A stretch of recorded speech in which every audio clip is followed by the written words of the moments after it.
ಈ 5 ರಾಶಿಯವರ ಮೇಲೆ ಸೂರ್ಯದೇವನ ಅಪಾರ ಕೃಪೆ, ಬ್ಯಾಂಕ್ ಬ್ಯಾಲೆನ್ಸ್ ಹೆಚ್ಚಾಗೋದು ಖಚಿತ. ಈ 5 ರಾಶಿಯವರಿಗೆ ಮದುವೆ ಭಾಗ್ಯ ಕರುಣಿಸಲಿದ್ದಾನೆ ಸೂರ್ಯದೇವ. ನಮಸ್ಕಾರ ವೀಕ್ಷಕರೇ, ಜ್ಯೋತಿಷ್ಯ ಶಾಸ್ತ್ರದಲ್ಲಿ ನವಗ್ರಹಗಳ ರಾಜ ಅಂತ ಕರೆಯಲ್ಪಡುವ ಸೂರ್ಯದೇವನು ಪ್ರತಿ ತಿಂಗಳು ತನ್ನ ರಾಶಿಯನ್ನ ಬದಲಾಯಿಸ್ತಾನೆ.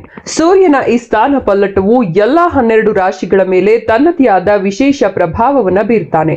ಇದೇ 2026 ಜುಲೈ ತಿಂಗಳಲ್ಲಿ ಸೂರ್ಯನು ಮಿಥುನ ರಾಶಿಯಿಂದ ಚಂದ್ರನ ಒಡೆತನದ ಕರ್ಕಟಕ ರಾಶಿಯನ್ನ ಪ್ರವೇಶಿಸಲಿದ್ದಾನೆ. ಹೌದು, ಸೂರ್ಯನ ಈ ಕರ್ಕಟಕ ರಾಶಿ ಪ್ರವೇಶವು ಕೆಲವು ರಾಶಿಯವರ ಪಾಲಿಗೆ ಭಾರಿ ಅದೃಷ್ಟದ ಬಾಗಿಲನ್ನ ತೆರೆಯಲಿದ್ದು, ಜ್ಯೋತಿಷ್ಯದ ಲೆಕ್ಕಾಚಾರದ ಪ್ರಕಾರ ಮುಖ್ಯವಾಗಿ 5 ರಾಶಿಯವರಿಗೆ ಮದುವೆ ಸಂಬಂಧಪಟ್ಟ ವಿಚಾರಗಳಲ್ಲಿ, ವೃತ್ತಿ ಮತ್ತು ಆರ್ಥಿಕ ಜೀವನದಲ್ಲಿ ಅನಿರೀಕ್ಷಿತ ಯಶಸ್ಸನ್ನ ತಂದುಕೊಡಲಿದೆ. ಹಾಗಾದ್ರೆ ಆ ಅದೃಷ್ಟಶಾಲಿ 5 ರಾಶಿಗಳು ಯಾವುವು, ಯಾವ ಕೆಲಸ ಮಾಡಿದ್ರೆ ಸೂರ್ಯದೇವನ ಸಂಪೂರ್ಣ ಅತ್ಯಂತ ಶುಭ ಫಲಗಳನ್ನ ಪಡಿಬಹುದು ಅನ್ನೋ ಸಂಪೂರ್ಣ ಮಾಹಿತಿಯನ್ನ ತಿಳಿಸಿಕೊಡ್ತೀನಿ. ಈ ವಿಡಿಯೋವನ್ನ ಪೂರ್ತಿಯಾಗಿ ನೋಡಿ ಮತ್ತು ಸೂರ್ಯದೇವನಿಗೆ ಭಕ್ತಿಯಿಂದ ಲೈಕ್ ಕೊಟ್ಟು ಆತನ ಆಶೀರ್ವಾದ ಮುಂದಿನ ದಿನಗಳಲ್ಲಿ ಸಿಗಲಿ ಅಂತ ಓಂ ಸೂರ್ಯದೇವಾಯ ನಮಃ ಅಂತ ಕಮೆಂಟ್ ಮಾಡಿ.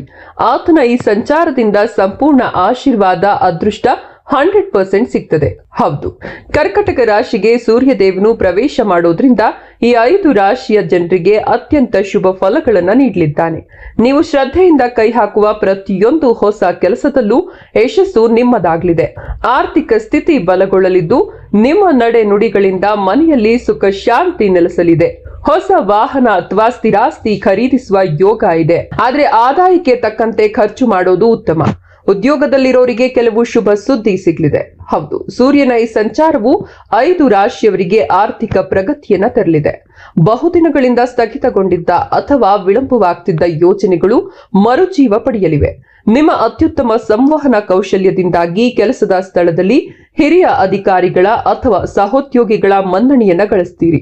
ವ್ಯಾಪಾರಸ್ಥರಿಗೆ ಹೂಡಿಕೆಯಿಂದ ಅತ್ಯುತ್ತಮ ಲಾಭ ದೊರೆಯಲಿದ್ದು, ಬ್ಯಾಂಕ್ ಬ್ಯಾಲೆನ್ಸ್ ಕೂಡ ಹೆಚ್ಚಾಗಲಿದೆ. ಹೌದು, ಈ ಸೂರ್ಯದೇವನ ಸಂಚಾರವು ಈ ರಾಶಿಯವರಿಗೆ ಸುವರ್ಣಾವಕಾಶಗಳನ್ನ ತರಲಿದೆ ಅಂದ್ರೆ ತಪ್ಪಾಗ್ಲಾರದು. ಆದಾಯದ ಹಲವು ಹೊಸ ಮೂಲಗಳು ನಿಮ್ಮ ಮುಂದೆ ಸೃಷ್ಟಿಯಾಗಲಿವೆ. ಹಾಗಾಗಿ ಈ ಸಮಯದಲ್ಲಿ ಸದುಪಯೋಗ ಮಾಡಿಕೊಂಡ್ರೆ ಭವಿಷ್ಯದ ದೃಷ್ಟಿಯಿಂದ ಉತ್ತಮವಾಗಿರ್ತದೆ. ವೃತ್ತಿ ಜೀವನದಲ್ಲಿ ನಿಮ್ಮ ಕಠಿಣ ಪರಿಶ್ರಮಕ್ಕೆ ತಕ್ಕ ಪ್ರತಿಫಲ ಖಂಡಿತ ಸಿಗಲಿದ್ದು, ಸಮಾಜದಲ್ಲಿ ನಿಮ್ಮ ಗೌರವ ಪ್ರತಿಷ್ಠೆ ವೃದ್ಧಿಯಾಗಲಿದೆ. ಇದಲ್ಲದೆ ಕಠಿಣ ಪರಿಶ್ರಮದ ಫಲವಾಗಿ ವಿದ್ಯಾರ್ಥಿಗಳಿಗೆ ಸ್ಪರ್ಧಾತ್ಮಕ ಪರೀಕ್ಷೆಗಳಲ್ಲಿ ಜಯ ಸಿಗಲಿದೆ. ಹೌದು, ಉದ್ಯೋಗ ಮತ್ತು ವ್ಯವಹಾರದ ದೃಷ್ಟಿಯಿಂದ ಈ ಸಮಯವು ಅತ್ಯಂತ ಲಾಭದಾಯಕವಾಗಿರಲಿದೆ. ನಿರುದ್ಯೋಗಿಗಳು ಈ ಸಮಯದಲ್ಲಿ ತಮ್ಮ ಪ್ರಯತ್ನಗಳನ್ನು ಮುಂದುವರೆಸಿದ್ರೆ ಉತ್ತಮ ಹೊಸ ಉದ್ಯೋಗಾವಕಾಶಗಳು ಒಲಿದು ಬರಲಿವೆ. ರಾಜಕೀಯ, ಆಡಳಿತ ಹಾಗೂ ಸರ್ಕಾರಿ ವಲಯಗಳಲ್ಲಿ ಕೆಲಸ ಮಾಡ್ತಿರೋರಿಗೆ ಉತ್ತಮ ಪ್ರಗತಿ ಕಂಡು ಬರಲಿದೆ. ಈ ಸಮಯದಲ್ಲಿ ಕುಟುಂಬದ ಬೆಂಬಲ ಸಿಗಲಿದ್ದು, ಆತ್ಮವಿಶ್ವಾಸ ಕೂಡ ಹೆಚ್ಚಾಗ್ತದೆ. ಹೌದು, ಸೂರ್ಯನ ಈ ಸಂಚಾರವು ಈ 5 ರಾಶಿಯವರ ಭಾಗ್ಯವನ್ನ ಬೆಳಗಲಿದೆ. ಮದುವೆ ಆಗದೆ ಇರೋರಿಗೆ ಮದುವೆ ಭಾಗ್ಯ ಕರುಣಿಸಲಿದ್ದಾನೆ ಸೂರ್ಯದೇವ. ಹಾಗಾಗಿ ಈ ಸಮಯದಲ್ಲಿ ನಿಮ್ಮ ಪ್ರಯತ್ನಗಳನ್ನ ಸಂಪೂರ್ಣ ಶ್ರದ್ಧೆಯಿಂದ ಮಾಡಿ. 100% ನಿಮ್ಗೆ ಮದುವೆ ಭಾಗ್ಯ ಕೂಡಿ ಬರ್ತದೆ ಮತ್ತು ಮಂಗಳ ಕಾರ್ಯಗಳಲ್ಲಿ ನಿಮ್ಗೆ ಆಸಕ್ತಿ ಹೆಚ್ಚಾಗಲಿದ್ದು, ಪೂರ್ಣ ಕಾರ್ಯಗಳನ್ನ ಮಾಡುವ ಯೋಗ ದೊರೆಯುತ್ತದೆ. ಒಟ್ನಲ್ಲಿ ಪ್ರತಿಯೊಂದು ಹೆಜ್ಜೆಯಲ್ಲೂ ಅದೃಷ್ಟ ನಿಮ್ಮ ಕೈ ಹಿಡಿಯಲಿದೆ.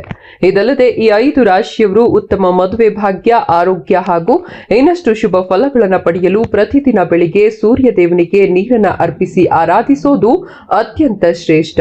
ಹಾಗಾದ್ರೆ ಇಷ್ಟೆಲ್ಲ ಲಾಭಗಳನ್ನ ಪಡೆಯುತ್ತಿರುವ ರಾಶಿಗಳು ಯಾವುವು ಅಂದ್ರೆ ಮೇಷ ರಾಶಿ, ಮಿಥುನ ರಾಶಿ, ಕನ್ಯಾ ರಾಶಿ, ತುಲಾ ರಾಶಿ ಮತ್ತು ವೃಶ್ಚಿಕ ರಾಶಿ. ಒಟ್ನಲ್ಲಿ ಸೂರ್ಯನ ಈ ಕರ್ಕಟಕ ಸಂಚಾರವು ಈ ಎಲ್ಲ 5 ರಾಶಿಯವರಿಗೆ ವರದಾನವಾಗಿ ಪರಿಣಮಿಸಲಿದೆ. ಧನ್ಯವಾದಗಳು.